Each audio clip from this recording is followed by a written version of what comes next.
Assalamualaikum warahmatullahi wabarakatuh. Perkenalkan, nama saya Ahmad Fawaid. Saya dosen Sekolah Tinggi Ilmu Ekonomi Bakti Bangsa Pamekasan, Madura.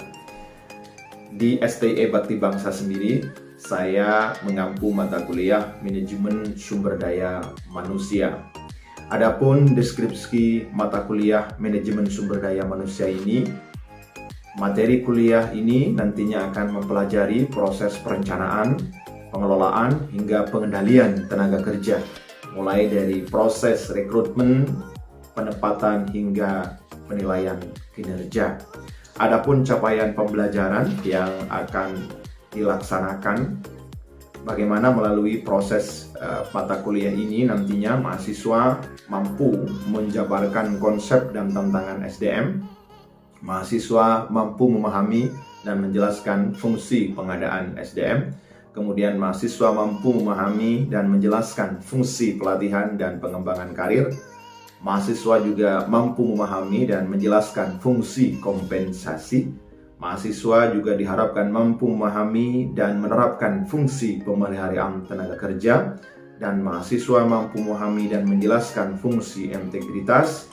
Mahasiswa mampu memahami dan menjelaskan fungsi pemberhentian dan pensiun. Adapun materi pembelajaran diantaranya konsep dan tantangan SDM, desain dan analisis pekerjaan, yang ketiga adalah perencanaan SDM, yang keempat adalah penarikan SDM, yang kelima seleksi, yang keenam orientasi training dan pengembangan, yang ketujuh perencanaan karir, kedelapan penilaian prestasi kerja, ke-9 kompensasi, dan yang terakhir adalah pemberhentian dan pensiun. Adapun jumlah SKS pada mata kuliah Manajemen Sumber Daya Manusia ini sebanyak 2 SKS dalam setiap pertemuan. Adapun jumlah tatap muka yang akan dijalani dalam materi kuliah ini, yakni dalam satu semesternya 16 kali tatap muka dengan rincian 14 kali pertemuan materi kuliah, 2 kali ujian tengah semester dan atau ujian akhir semester.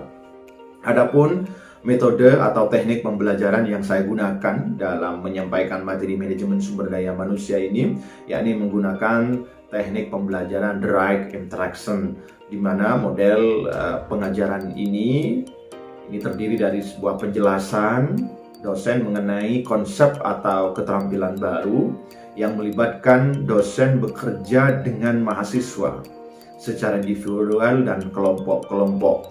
Metode ini dipilih karena memiliki kelebihan, salah satunya mampu mengontrol muatan, keleluasaan materi perkuliahan. Model ini juga efektif apabila materi perkuliahan yang harus dikuasai mahasiswa akan lebih luas lagi. Model pengajaran ini selain mahasiswa dapat mendengar melalui penyampaian materi, model pembelajaran ini juga suatu pembelajaran sekaligus mahasiswa bisa mendemonstrasinya. Jadi itu kelebihan-kelebihan dari teknik atau metode pembelajaran menggunakan direct interaction ini. Diharapkan melalui metode direct interaction ini nanti dosen atau saya tidak hanya fokus menyampaikan materi saja kepada mahasiswa, melainkan pula mahasiswa juga dapat ikut terlibat untuk kemudian berdiskusi di setiap materi yang saya sampaikan dalam setiap pertemuan. Demikian deskripsi mata kuliah Manajemen Sumber Daya Manusia. Terima kasih. Waalaikumsalam. Teman-teman mahasiswa, bagaimana kabarnya hari ini? Sehat, Pak. Baik, terima kasih. Mudah-mudahan kesehatan teman-teman bisa menjadi pelecut semangat untuk tetap mengikuti mata kuliah yang saudara ikuti di kampus STE Bakti Bangsa Pamekasan. Sesuai dengan materi kuliah yang saya ampu, yakni Manajemen Sumber Daya Manusia. Kita tahu di pertemuan-pertemuan sebelumnya saya sering menyampaikan bahwa manajemen sumber daya manusia ini sesungguhnya mempelajari tata cara pengaturan sumber daya manusia yang terlibat di organisasi perusahaan maupun non perusahaan. Kenapa yang sering saya jelaskan itu berhubungan dengan perusahaan? Karena memang sumber daya manusia ini kaitan erat dengan perusahaan ataupun organisasi, misalnya pemerintahan dan sebagainya, sehingga keterlibatan orang-orang karyawan yang sebagainya itu harus diatur oleh pimpinan, dalam hal ini pimpinan perusahaan atau pimpinan organisasi pemerintah atau organisasi lainnya, profit maupun non-profit. Siapa yang bisa membantu saya? Apa perbedaan organisasi profit dengan organisasi non-profit? Profit dulu apa? Contohnya dulu. Jadi organisasi profit itu contohnya apa kira-kira? Ada yang tahu nggak? Ya, mari. Organisasi profit itu satu organisasi yang bisa menghasilkan atau menguntungkan. Ya. Sedangkan organisasi non profit itu bergerak ada dengan bidang kesenian tanpa adanya suatu keuntungan. Ini hanya sekedar organisasi. Seperti itu. Baik, ada lagi yang bisa bantu saya? Apa kira-kira perbedaan organisasi profit dan non profit? Salah juga tidak apa-apa. Jawaban tadi bukan salah ya, sudah benar. Cuma mungkin ada yang lebih bagus lagi pendapatnya, silakan. Jadi sesungguhnya organisasi profit itu adalah organisasi yang aktivitasnya adalah untuk mencari keuntungan. Contohnya seperti halnya perusahaan itu perbankan dan sebagainya.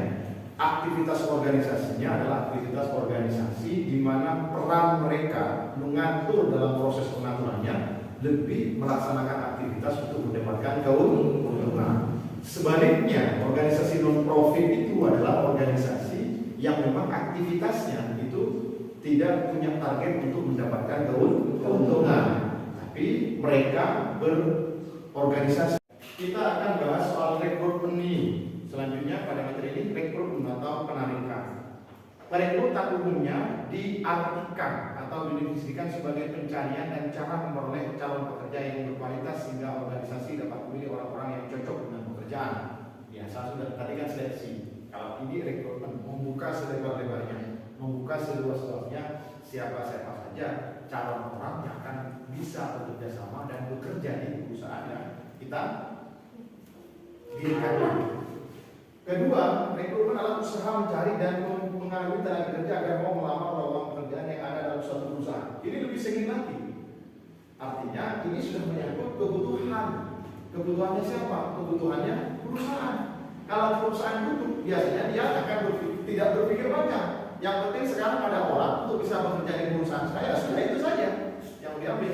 Tetapi ada perusahaan sekalipun dia membuka seluas-luasnya tentang rekrutmen karyawan, dia masih melihat apakah yang bersangkutan punya kualitas bagus, apakah punya keahlian, masih dicari-cari dulu. Melalui proses apa? Melalui proses seleksi yang saya sampaikan tadi. Ada seleksi administratif, ada seleksi tes tulis, ada seleksi tes wawancara dan kesehatan. Itu. Nah, pada prinsipnya juga pengadaan pegawai di sini merupakan serangkaian proses kegiatan yang dilaksanakan untuk mendapatkan tenaga kerja. Ingat, SDM itu adalah tenaga kerja kalau dalam sebuah perusahaan yang memadai berdasarkan kebutuhan organisasi sebagaimana dituangkan dalam job analysis. Kira-kira apa sih pengertian dari job analysis itu? Job analysis, kira-kira apa? Job analysis. Jadi proses rekrutmen ini dilakukan setelah dilakukan proses job analysis. Berarti kalau job analysis adalah apa kira-kira? Job itu apa? Saya dapat job, berarti saya dapat bekerja. Berarti analisis berarti analisis bekerja. Maksudnya apa? Kita ambil, saya dapat job FC, saya dapat job bro. Gimana? Masa ada tahu job analisis? Berarti analisis bekerja. Maksudnya apa analisis bekerja ini? Sebelum dilakukan proses rekrutmen, maka didahulukan melalui proses yang namanya kita sebut sebagai job analisis, menganalisis kebutuhan, meraba-raba kebutuhan.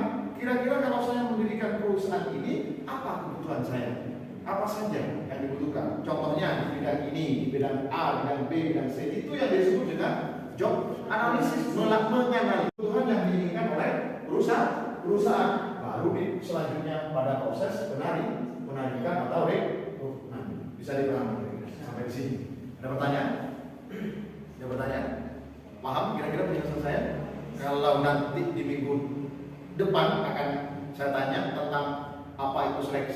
apa itu seleksi administratif, apa itu seleksi tes, apa itu tes wawancara, dan apa itu rekrutmen. Apakah siap kira-kira? Siap. Sudah siap ya? Siap. Mudah-mudahan saja minggu depan kalian sudah bisa ketika saya tanya tentang materi yang saya sampaikan hari ini, khususnya yang berkenaan dengan penarikan dan seleksi. Kalau tidak ada pertanyaan, boleh saya akhiri pertemuan hari ini. Satu, Pak. Ya, silakan. Rekrutmen kan adalah usaha mencari dan mengerti tenaga kerja agar mau melamar pekerjaan. Terus apa bedanya dengan pempromosian perusahaan? Kalau promosi itu adalah mempromosikan perusahaan. Artinya apa? Misalnya kalau hari ini saya mendirikan perusahaan tahu tek, misalnya tahu tek, maka yang saya promosikan tentang itu. Tapi kalau rekrutmen ini melibatkan orang, artinya merekrut orang, menarik orang untuk bekerja di perusahaan saya. Kalau promosi lebih bagaimana kemudian mempromosikan, menyampaikan informasi sebanyak-banyaknya kepada masyarakat tentang perusahaan yang saya dirikan. Misalnya hari ini perusahaan saya mau menjual spidol ini, maka saya mempromosikan, menyampaikan informasi ke masyarakat sebanyak-banyaknya, seluas-luasnya tentang produk yang mau saya jual. Kalau rekrut ini petugas yang akan menjualnya. Kira-kira kalau saya butuh orang untuk promosi misalnya, maka saya melakukan proses rekrutmen untuk mempromosikan barang yang mau saya jual. Itu bedanya. Jadi kalau promosi mempromosikan, menyampaikan informasi seluas-luasnya, sebanyak-banyaknya kepada masyarakat tentang produk yang mau dijual. Kalau rekrutmen ini merekrut orang untuk bekerja di perusahaan kita. Ya, Ada lagi? Ya. Promosi itu lebih kepada Produk, ya, atau ke perusahaannya juga. Jadi biar tahu bahwa di sini ada kelas listrik misalnya, atau di sini ada bebek sungkem misalnya, yang awalnya tidak tahu bisa beritahu. Artinya menyampaikan informasi sebanyak-banyaknya. Rekrutmen tenaga kerja yang mau digunakan untuk bekerja di perusahaan. Bisa dipahami. Ada lagi yang bertanya? Cukup ya? Cukup ya? Baik, saya akhiri. Mudah-mudahan ada manfaatnya pertemuan hari ini. Assalamualaikum warahmatullahi wabarakatuh.